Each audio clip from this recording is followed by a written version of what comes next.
Let's continue this conversation with Jim Townsend, former Deputy Secretary of Defence for Europe and NATO. Jim, thanks so much for joining us. A pleasure to have you on the show. So 3 weeks ago, President Trump held talks with Vladimir Putin. Since that summit, there's been no ceasefire or peace deal. Has Trump been played by Putin again, as President Emmanuel Macron has suggested, and Zelensky? Well, it certainly looks like that's the case. This is a time now where Trump could be embarrassed. He could be looking at his own, how he's being portrayed in the media, his own reflection in the mirror, and understand that he's been played along. And this is going to be now to Putin. Putin could lose this relationship that he's been manipulating. He could lose that if he pushes Trump too far. So I think we've kind of come to the end of the road in terms of this little dance between the two. And we'll just see what happens now with Trump threatening that he's going to levy some of these secondary tariffs. And European leaders issued a joint statement after the Trump-Putin meeting in Alaska. And of course, Jim, they rushed to Washington, changing their schedules. They're once again rushing to meet Donald Trump for crunch talks. Can they convince the White House to tighten the screws on Moscow's war machine? Or, as our reporter Sarah suggested, will we actually see Europe and the US working together in lockstep? Well, we certainly have an opportunity. We've got a good chance because the European allies and the leaders have been saying to Trump for a while that he needed to put pressure on. And Trump wasn't ready to do that. He had his own methods, his own ways, his own instinct that told him what to do. And he's beginning to see now, as he has said, that this is tougher than he thought it was going to be, and that he didn't like anything that he's seen, and that he's starting to really understand that the pressure on Putin has got to be the next step. So he now has these allies who are finally saying, all right, well, let's do this together. We will have to, we're going to have a package of sanctions coming out of Europe.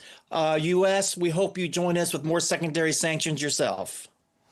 And the Kremlin has responded to President Donald Trump's threat, saying that no sanctions will ever be able to force Russia to change its position.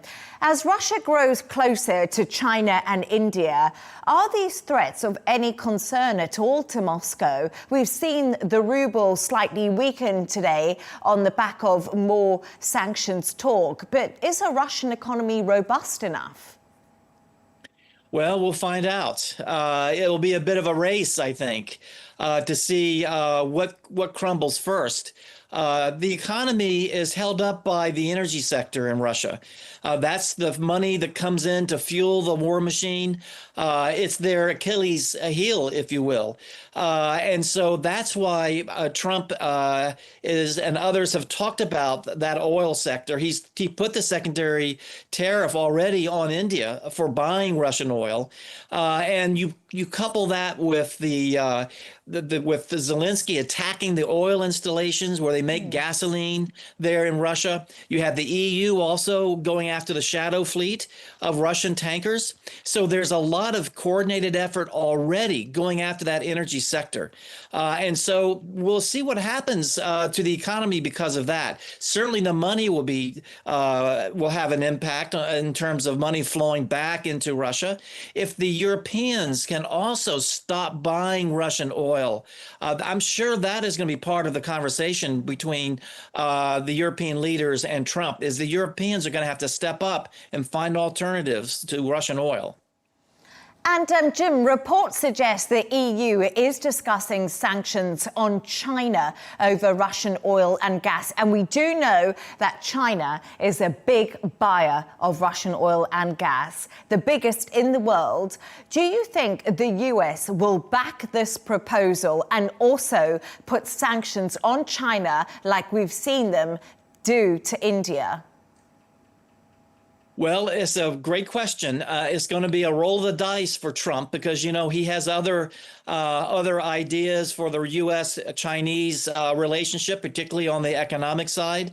And if he joins in on secondary tariffs on China, that could upset those talks. So he's going to have to decide what gets his priority. Is it putting pressure on Putin on the one hand, or is it trying to go along with China and not get involved in a secondary tariff with China? I'm hoping it's going to be the secondary tariff on China. That's going to be maximum pressure on Putin, but we just don't know. We're going to have to see what the White House determines to do. Jim Townsend, former Deputy Secretary of Defense for Europe and NATO. Brilliant to have your insights. Thank you for joining us.